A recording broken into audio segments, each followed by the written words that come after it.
Moving on to next one. Now we speak about the skills which are disrupting, re-evaluating learning and the talent models in digital era, and for which I would like to invite Ms. Geetanjali Wheeler, the Director for Talent Management and Development, Sun Life. Geetanjali is a dynamic and result-driven learning and OD professional and brings over 18 years of experience in designing and executing impactful trainings and development strategies. Please welcome Geetanjali. Hello, everyone. How are we doing? Doing good? Okay, only this row is probably excited about it. Okay, feel free to stand up and stretch your legs because I understand that you've been standing for some time. So feel free to do that. I'll not take any offense. If you're on your phone, I will assume that you're taking notes. So I am hoping for a fantastic conversation over here and in terms of whatever I'm going to share with all of you. So today I'm going to talk about skills disruption.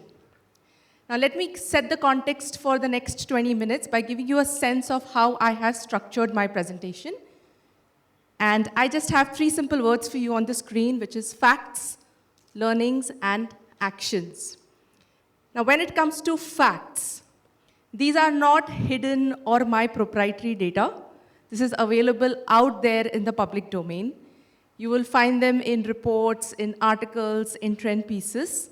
I have got a few of them for you here because I would like to ground everything that we are going to talk about today in numbers, in data, because then it becomes easier to tread into the subjective spaces. Then I'll talk about learnings, and in learnings, I just have 3 slides for you. Now, in those 3 slides, I'm going to share with you what has helped me as a learning professional, as an HR professional, to make sense of everything that's happening around us. So I'm going to share that with all of you. And then actions. Now, in actions, I was thinking about it. 20 minutes is too less of a time for us to unpack a topic like this. So I'm not going to presume to tell you to do everything, but I'm going to leave you with some thoughts, some reflections, which you can take into your teams for further deliberations. So with that, we will go to the first section, which is facts. Now, I'm not going to show you some numbers. Well, I am showing you numbers, but you're filling in the blanks for me. So these are questions, okay? So the question has 4 options. All you have to do is, if you believe that option number 1 is correct, so just say 1, 2, 3, or 4. Good? Instructions clear? Thank you for the nods. And if you don't know the answer, still participate. Why? Because at the max, what will happen? You'll go wrong. And there's psychological safety in this room. Agree? Okay, all right, let's go ahead. So that's the first question. World Economic Forum reports what percentage of skills will be disrupted by 2029, 2030. Okay, let's go with this. So there's option 1 here. Option 1, it is correct. It is option 1. It's 40 to 44%. Let's go to the second one. Now, this is about LinkedIn Learning's workplace report. And according to them, what percentage of people would say that they would stay with an organization as long as it's investing in its learning and development? Which option? Wow, that's absolutely correct. It is 3. It is 74%. Okay, let's go to the third one. This might be a bit tricky. I'll let you read it since you're very smart.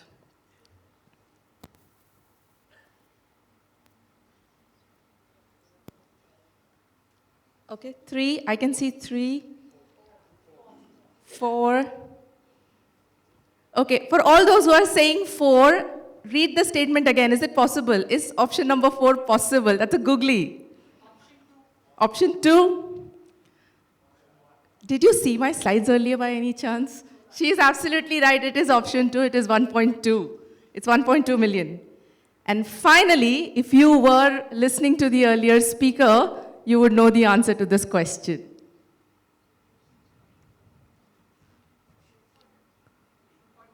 3? 3?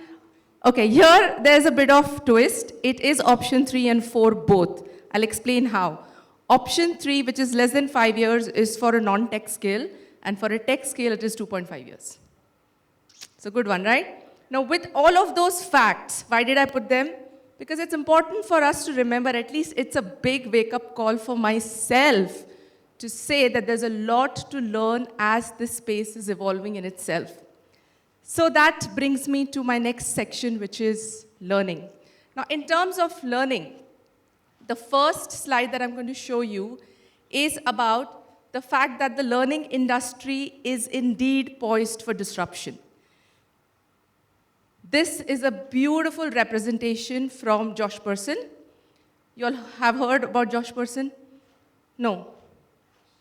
Anyone here who's not heard about him? Okay, all right. Do Google about Josh Person. He is treated as one of the HR gurus. He does a lot of research, has obviously also got deep pockets to do a lot of research. So this slide talks about the evolution of learning. And you might say, why are we talking about, 1998? Because it's important for us to understand how things have progressed and changed over the period of time.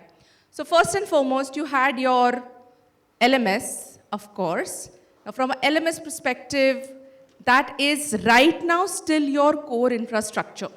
Think of it as the plumbing of learning tech stack. Right now, it's not going anywhere, but is that going to be the future? We don't know yet. There are high indications that AI-driven content platforms are going to change the game, but there's a lot of shift that's going to really happen.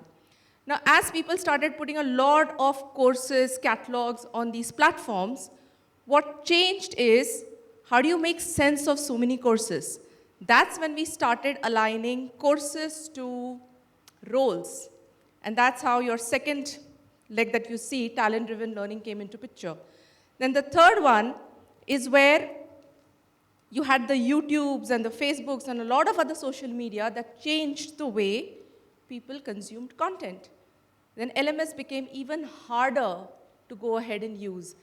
That paved the way for something called as LXP, which is your learning experience platform. Now, with that, embedded learning became easy. The device that all of you are holding in your hand, that also changed the game further. So it also became about learning everywhere. And today, we're talking more and more about learning in the flow of work. Now, you may ask me a very simple question. What is the difference between embedded learning and learning in the flow of work? Now, embedded learning is, let's say I'm doing certain task or doing certain work, or I'm on a system, and I have modules over there that I can go and see how to do this, how to do that, how to do X. But learning in the flow of work is very much like you are on a Zoom meeting or a Teams meeting with your team member, giving them feedback. And basis how you are giving the feedback, the AI is telling you, don't go there, don't say this, change the tone. That's your learning in the flow of work. So they're blurring the line away from learning and working, so you learn on the job as well, and that's the best way to also go ahead and learn.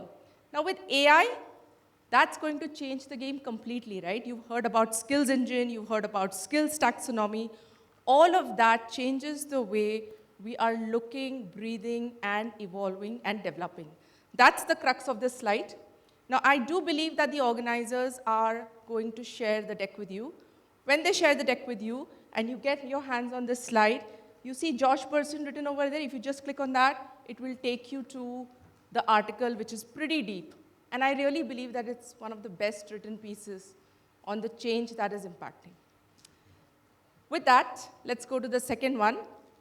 This is where we are talking about focus on skills-based organization. Now, a lot of organizations are saying that we want to become skills-based or skills-focused, but it is easier said than done. Now, it doesn't matter whether you're a legacy company or you're a startup organization, you will have a lot of constraints to maneuver around. So what do I mean by that? Now, again, look at this slide just from an understanding perspective. You have your core HR data sitting right at the bottom. Now, that is going to be there because your source of truth in terms of data, how many employees do you have, gig workers, contractuals, their locations, all of that data is essentially sitting there. Then comes your job architecture. Now, this job architecture is essentially organizing all of the roles into families, levels, descriptions, because that structure for you is super important to understand who is doing what. Because if you do not understand who is doing what will you do with the skills? So that becomes core and important for you. Now, as you go on the top, you see that orange line, right? That's your talent intelligence database. Now, this talent intelligence database is just not looking at what skills do you have. It is looking at what certifications do you have, what were your psychometric assessments saying. A good talent intelligence database is not just looking at internal data, it's also studying external market trends. And it's bringing all of this together. So imagine this orange line is your AI-powered dynamic skills engine. So just imagine what this entire thing can do to your entire employee life cycle. For example, if you look at talent acquisition, we are saying skills-based hiring. But how many of you have completely given up degrees, looking at candidates' degrees today? Very few. Very few. Given up? But very few. You see, it's not that easy. We're still talking about degrees. Now, these degrees can be a proxy to say that you have the knowledge, but it's not a validation of your skill. And this is exactly why you need something like that. So when you're looking at the impact on talent acquisition, the parallel impact on talent development is very clear. If you have the same understanding in terms of what are the gaps, you are not going ahead and putting everybody in one training program. Now, in my organization, the way we are still working on our skills-based development. But one of the things that we are going ahead and looking at is that do I need to get everybody to do everything in a learning journey? So if a learning journey is created, and I have some form of basic benchmarking that I have done, and I see that 2 people out of that do not need to do the whole course, but they need to do maybe 8 out of 10 courses or 6 out of 10 courses, we are allowing that. We're allowing that because it also speaks personalization. That's the way to go. It's hyper-personalization. Similarly, your talent mobility and careers, your gigs, your internal job mobility, all of it will be funneled and fueled through understanding of skills, where they are sitting, at what proficiency they are sitting, how do you want them to go ahead and take that forward. That's what's going to define. And finally, pay and rewards as well. Now, very few organizations have even started thinking about it, let alone doing something. You will go ahead and invest in your people. You'll get them certified, but not give them a pay raise. But for the same person, same skill, you will go outside, pay more, and get that person.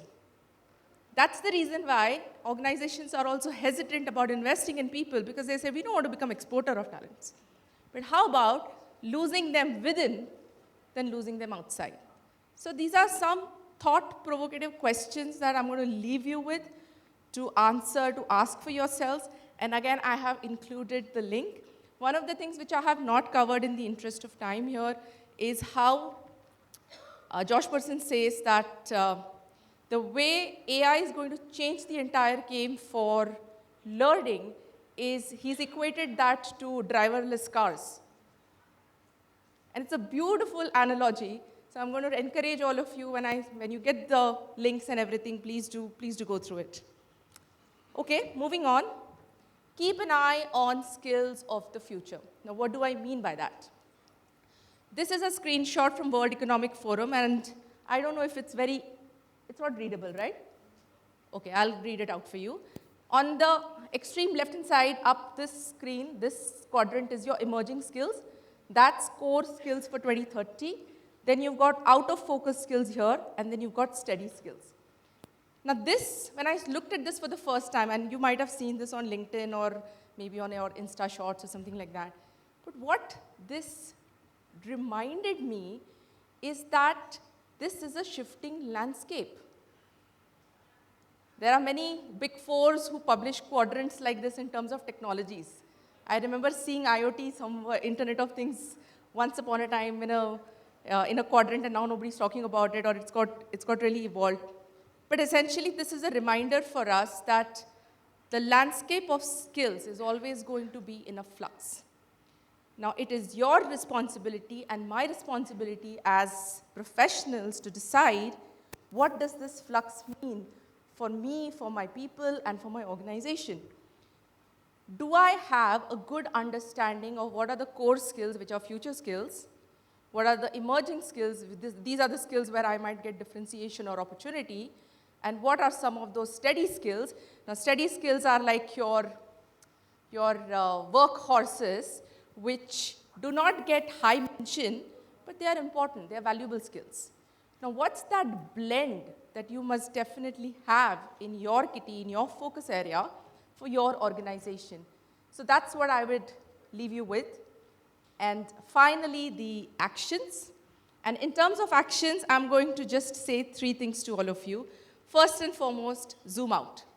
Take the drone view. Sometimes when we are in talent development, all we are thinking about is learning. This is my area. That's all I have to think about. But take a drone view. The what's in it for you is then you're thinking like an HR head as well. Okay, so what's in it for you? So take a drone view. Step up to specifically understand this entire tech space, right? It's very seductive as well, because sometimes we think transformation is more platforms, more content, but not necessarily. What does that particular change mean for you in the overall context? So you may say that this is currently solving my learning needs area, but is it solving for other areas of HR as well? Because if it is not, then there is a problem. It is not tying into your bigger picture. And one of the ways that you can build that zoom out view is by building a roadmap.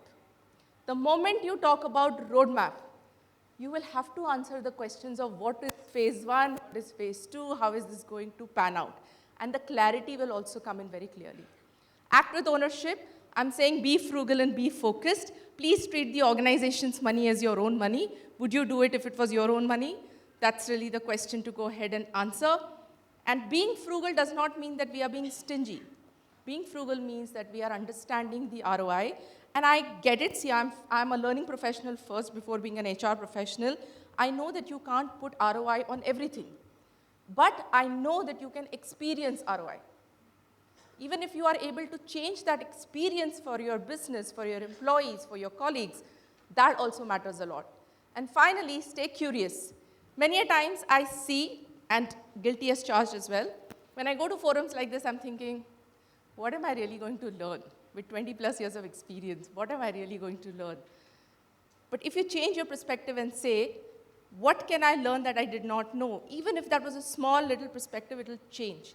Many a times I find myself meeting vendors and partners, not because I can go ahead and buy their product, and I make it very clear to them as well that I don't have a need right now, I am learning.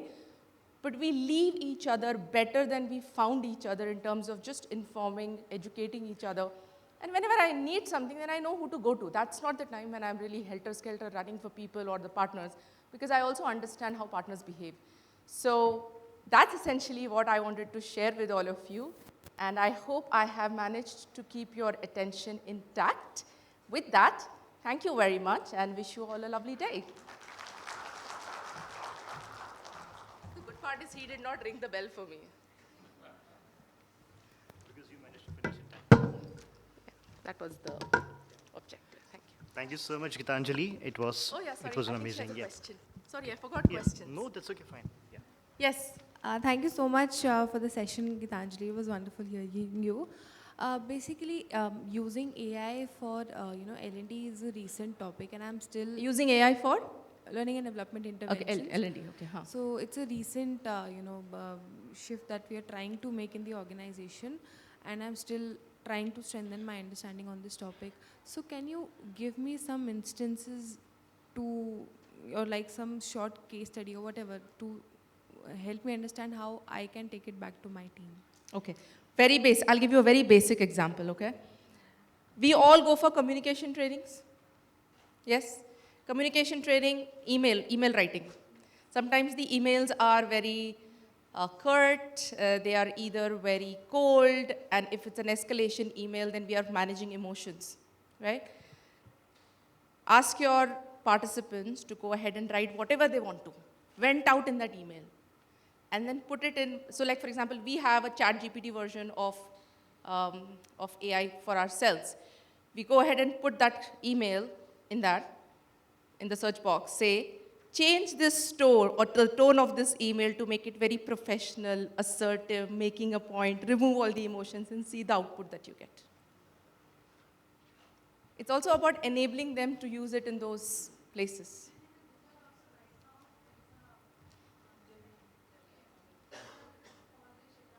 Yes, you can do that. The only reason I did not say Google is because I don't want you guys to start putting um, your organizational stuff on Google and say Geetanjali said it. So it's not what I will do in Sun Life. So yes. So do what your organization allows you to do. So for example, our organization allows us to do that. Yeah. So apart from like the generative AI part, because some people say that, personalized learning through AI, what exactly? Yeah. Okay. Gen See, AI element is pretty much okay, and we have like Copilot, so good, we are using good that point. instead of Good point. Chat. Fair point. Okay. So something on AI, and again, I'm talking about something that we've developed, and it is. So you will find basic stuff as well, but the one I'm sharing with you is very recent, and it is still under evaluation. So what we've done is we've developed an AI simulator, and that AI simulator enables managers to practice their conversations before they go ahead and meet their employees. So let's say if it's a one-on-one or if it's a difficult conversation, they can go ahead and practice with the AI. We call her Casey, and then you can go ahead and Do you go for your leverage that through Percipio platform, Skillsoft? yes. We Use have that. that. We have that as well. Yeah, use that. Oh. And to be fair, it is right now, so for example, if it's more beneficial for a first-time manager or manager with not many years of experience. A seasoned manager may not find a lot of merit in it, and those are the areas that we are working on.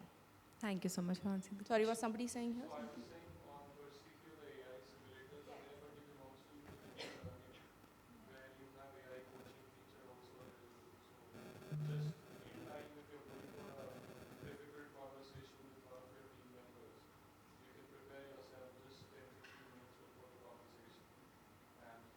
That totally makes sense. Yeah, totally makes sense. Agreed. Yes. Yes, you are. Loud and clear.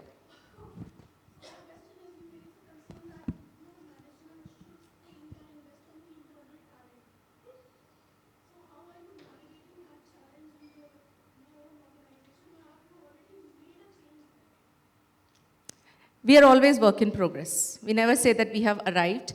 We are working on it. So I'll give you a very simple example. And a lot of the tone for solving these problems comes from the business. Okay, so if you really have good business leaders who see the merit, nothing like it. For example, if there is a particular technology right now for which we are looking for external candidates. Now the route that we are taking is that particular technology. We have our database. We've done a very simple VBA script. The moment the hiring manager puts the name of the technology, it will pull up names of all the employees who have gone through the training. And then the question that you're first asking yourself is, why not them? And then you can get one. If you've successfully, convincingly answered that, that's when we go outside. So still work in progress, but a lot of areas.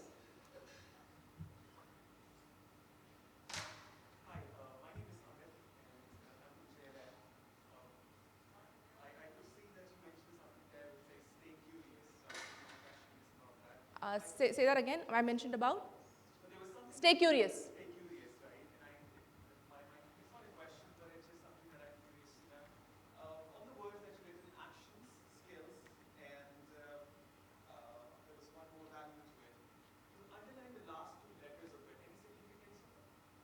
Aesthetics. Being authentic. Telling you the truth. Thank you. Good observation, Amit. So I don't know if it is particular to JLL. So one of my school friends, not school friends, but childhood friends, also worked for JLL for a very long time, Priya Mehta. So, and she was also very observant. You know Priya Mehta? Did you? Okay. Yeah, she's a very dear friend. So she was also very observant. So I don't know if it's a JLL characteristic. Thank you very much, everyone. Yes.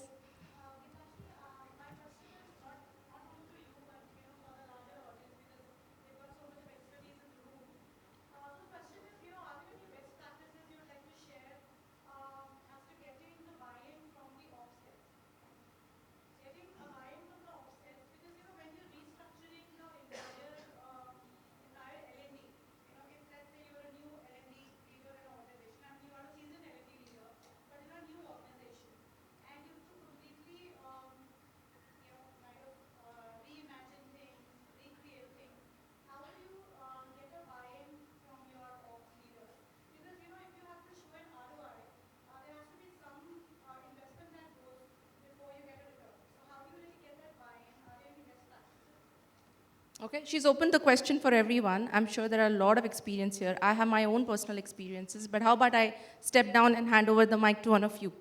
Who wants to answer?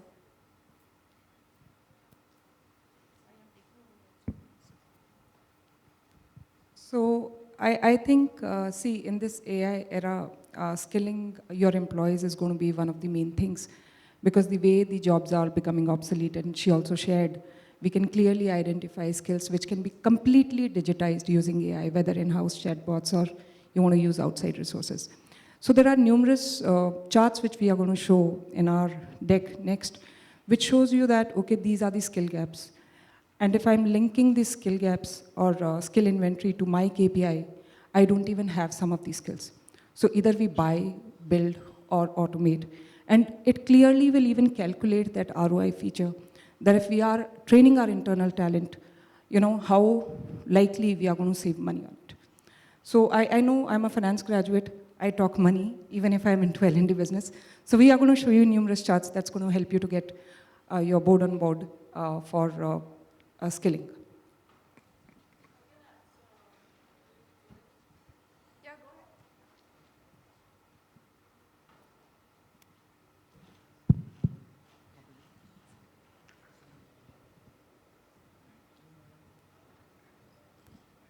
Yeah. Hello, everyone. My name is Aarti Agnihotri, and I represent hotel industry. I represent IAG Hotels and Resorts, head L&D for Southwest Asia. So to answer your question on the buy-in, I'm sure all of us would have been at that place some point of the time or other. In my organization, because we are into hotels, how we drive it is our targets are guest love. So in order to get a seat at the table and get the buy-in from the senior stakeholders, it's to share the targets, right? So if it is guest satisfaction that hotel industry is talking about, right, how to have maximum overall guest satisfaction of each guest who's checking out, well, that has to be shared by L&D. Yeah, so I am part of the team and sharing their target. So if this year the target was 83, so what trainings can I conduct based on the output required, right? How can my people elevate the guest experience? Once I share that target, right, and bring about that change through trainings, I get that seat at the table. So next time on, I want to sell something, get something, it's easier for me to get in because I have already shown that impact in the targets. So if 83 was the target and we could do 84 or 83 point, even 0.5 more, it's worth it. So that's how I would say it. And I just gave you a simple example, but there are numerous targets that you can see and identify in your organization where, trainings do add value. And yeah, and you just have to identify what trainings, what impact, and which targets to share. I hope I was able to add some value to it. Thank you.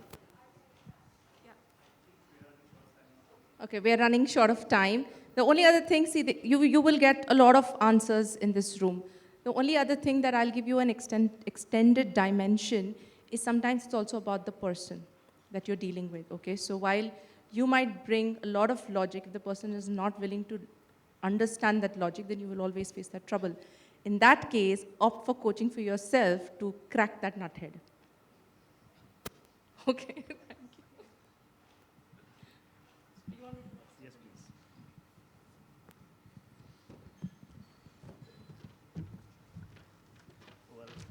Well, thank you so much, Geetanjali. It was an engaging session, I guess.